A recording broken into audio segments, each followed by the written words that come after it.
After Christmas dinner, I noticed my credit card had been charged for all the gifts.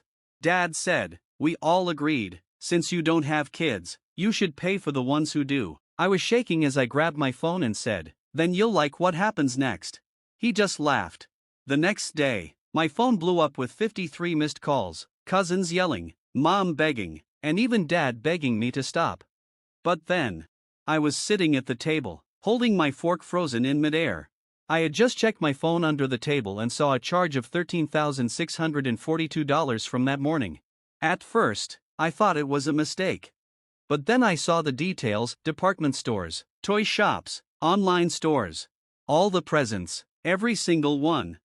Who did this? I asked quietly, breaking through the noise of wrapping paper and Christmas music. Dad looked up calmly, like I had asked if the turkey was dry. "We voted," he said. "You don't have kids, so you should pay for the ones who do." I blinked. Did that actually make sense? He explained, "You don't have kids, the rest of us do, so we thought it was fair you cover the gifts for the little ones this year." I stared at him, then at Mom, who quickly looked away. My sister sipped her wine while her twins tore open Lego sets I apparently paid for. My cousin Jeff gave me a guilty look but didn't say anything. "You charged my card without asking?" I said. "You just decided I'd pay for everything because I'm single?" Mom muttered, "You always say you don't mind helping." Helping? I almost laughed. Helping means offering. This was a secret plan. Dad shrugged. "Don't get so upset. It's just money. You've got plenty." My heart pounded so loud I could barely hear. I looked around the table, 12 people, half of whom hadn't spoken to me all year unless they wanted something. And now they quietly agreed I should pay for their holiday, like it was a reward for not having kids. "You're unbelievable," I said, standing up. "Sit down," my cousin snapped. "Don't ruin the mood. The kids are having fun." "Oh, don't worry," I said, pulling out my phone. "I'm not ruining the mood, I'm ending the show." "What do you mean?" Dad asked, amused. I met his eyes. "You're going to love what comes next." He laughed like I was bluffing, like I was too weak to do what I should have done long ago. But he didn't laugh the next day. Because the next day, my phone exploded, 53 missed calls. Cousins yelling, mom begging, dad begging me to stop. But by then, I'd already sent it. No going back. You don't suddenly realize your family only sees you as a wallet. It happens slowly, like a leak under the floor. You only notice when the whole thing falls apart. It started years ago, after college. I got a steady job in tech with benefits. My sister got pregnant at 23 and moved back home. My cousin Jason dropped out of grad school and spent 7 years figuring things out. My parents said everyone goes through rough times. And me, I was the one who had it together. That's what they said. "You're doing well, you don't need much," Mom would say with a soft, patronizing smile. "You're lucky, you should share that luck," my aunt said once, while accepting a rent check for her son. At first, it was small things: school supplies, gas money for job interviews, group gifts I never agreed to. Then it became constant. When my brother Dan lost his job, I paid his rent for 6 months. When my cousin Sarah started a business, I paid her Shopify fees and bought her first stock. She sold 2 items and never mentioned it again. When Uncle Greg had a health scare and no insurance, guess who paid the bills? Yep. I didn't complain. At first, I told myself, this is what family does. But families don't hand you a knife and thank you for bleeding. They drained me dry. And I let them. The worst part? They acted like they were doing me a favor. You get to feel good about helping. Your name's on the card. That's special. Don't be so uptight. We're family. No one ever said thank you. Not once. It wasn't just money. It was time, energy, attention, emotional strength. I was the default babysitter, the emergency contact, the someone needs to help guy. One Christmas Eve, I was sick with the flu and told Mom I couldn't come. She said, "Okay, but can you still send the gifts? The kids are counting on you." I remember sitting on the bathroom floor, wrapped in a blanket, feverish, and thinking, why do they only remember me when there's a bill attached? The moment it hit me, when everything started to change, was 3 months before that Christmas dinner. I took my niece to a bookstore and let her pick whatever she wanted. $150 later, she had art supplies, books, and a giant stuffed sloth she named Slumpy. She was happy. I was happy until I dropped her off. "Where's Slumpy from?" my sister asked. I smiled. "I let her pick it out today." My sister frowned. "You're spoiling her. You think you're the fun uncle just because you have money?" I blinked. "What?" "Honestly," she scoffed, "maybe spend less on toys and more on a personality."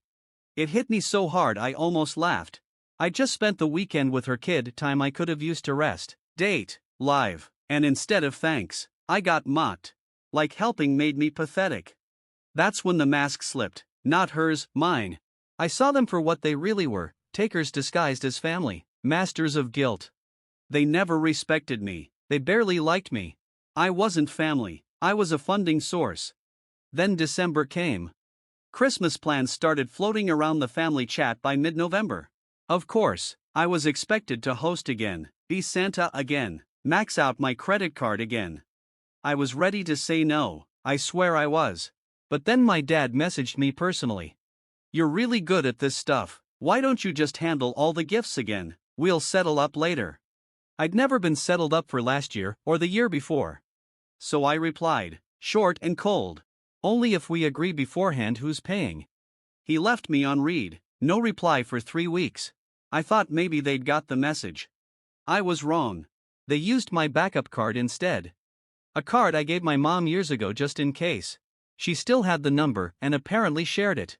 The statement showed purchases from 5 stores, none even near her. She bought nothing, they bought everything. When I confronted them at dinner, they laughed. They laughed. Dad's exact words: "We voted, you don't have kids, so you should pay for the ones who do." Like it was fair. Like it was democracy. Like I didn't have a right to say no. At that moment, I realized they really believed it. That I existed only to ease their burden. That being child-free meant I owed a tax to the real families. That my life, my peace, my time, my money were optional. When I stood up and said, "You'll love what comes next," they didn't flinch. Dad laughed like I was bluffing. Always had been. I barely slept that night. Not guilt. I wasn't past that, but I wasn't there yet either. I lay awake, replaying every insult, every expectation. Every time they made me feel less for not having what they had: kids, chaos, debt. That made them feel superior, noble. And me, disposable. But as dawn painted my ceiling pale orange, something shifted. The hesitation drained away like poison. And what replaced it wasn't just anger. It was clarity. They wanted democracy? Fine. Let's talk democracy. I opened my laptop and typed. Subject: holiday contribution changes. Body: effective immediately. I'm stepping away from all financial support for our extended family.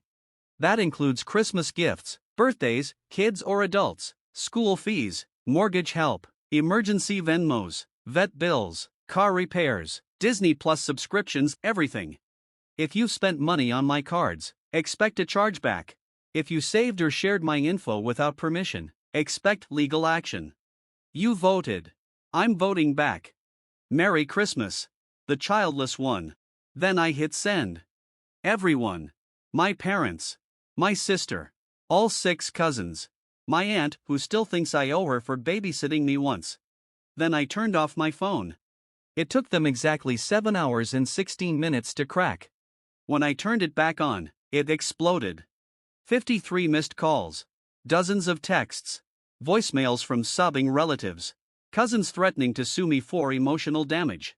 Mom's message started with, "I'm heartbroken," and ended with, "This is beyond disappointing." Dad called 12 times. His last voicemail was one sentence: "Please, for the love of God, don't do this." But it was done. Because by then, I'd already talked to my bank. The fraud claim was approved. Over $3,600 in unauthorized charges flagged. Barbie dreamhouses and Nerf rifles on hold. Christmas iPads and boxes returned. And the cherry on top? I froze the emergency card. So when my cousin Sarah tried to use it for a hotel that night, declined, twice. The fallout was nuclear. The next day, I got a call from my uncle, the one who never asked me for money but never stopped them either. His voice was low and ashamed. Your mom's in tears. She says you ruined Christmas. I didn't flinch. No, I said, they ruined it when they made it a transaction. They were overwhelmed. No, I cut in, they were entitled. Big difference. He was quiet. Then, you're really charging them back? I already did. He sighed. Well, I can't say they didn't have it coming. Then he hung up. That was the last civil message for days. The real showdown came 3 days later. I came home from work to find them on my porch. Mom! Dad! My sister Rachel, arms crossed, face like sour battery acid. Can we talk? Mom asked, voice shaky. I opened the door. Say what you came to say. We didn't mean for it to go like this, she said fast. We just thought. What? That I'd pay and smile while you robbed me blind with eggnog? Dad stepped forward. Son, don't make this a war. We're family. I laughed loud. You started a war when you used my card without asking and called it voting. That's betrayal, not family. Rachel rolled her eyes. Oh my God, still on about that? Like we drained your savings. I paid for your car last summer, I shouted. You couldn't drive with a cracked windshield, you said you'd pay me back. She snorted. You make 6 figures, you'll survive. That's exactly why this ends now. You treat me like a wallet that sometimes shows up with a casserole. Mom's eyes filled with tears. We just wanted to give the kids a good Christmas. So steal from me? Dad stepped closer. Enough, undo the chargebacks now. I stared silently. He tried again. Think about how this looks. What do you want people to say? That you betrayed your family over toys? I didn't blink. No. I want people to say I finally grew a spine. Then I said what made Mom gasp, Rachel scream, and Dad go white. I'm done with all of you. I've blocked your numbers. And this weekend, I'm moving to another state, alone. The silence was beautiful. I opened the door. Now get off my porch. The first 48 hours were dead silent. No calls. No passive-aggressive texts. No guilt trips disguised as check-ins. For the first time in years, I could breathe. Sitting on my floor with coffee and music, I realized I wasn't carrying anyone else's weight. No one was waiting for me to fix a crisis or pay a bill. It was peace. But I knew them. They don't let go of their favorite donor without a fight. By day 3, they crawled back in the only language they knew, manipulation. Maybe we should talk like adults. Your mom's sick from stress. You happy now?